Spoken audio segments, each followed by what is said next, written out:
பலா மரம் உள்ளது.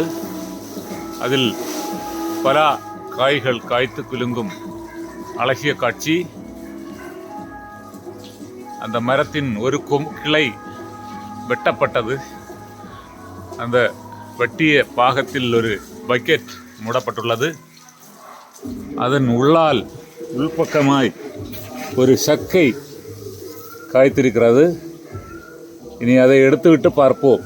எடுப்பதற்கு கொஞ்சம் சிரமமாக உள்ளது. பெறவில்லை, பார்ப்போம்.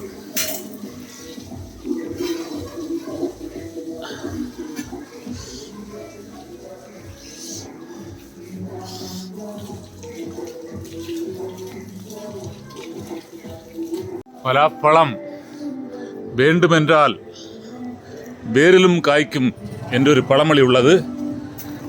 அதற்கு சாட்சியாக வெட்டப்பட்ட கிளையில் மூடி வைக்கப்பட்ட இடத்தில் காய்த்து இருக்கும் காட்சி.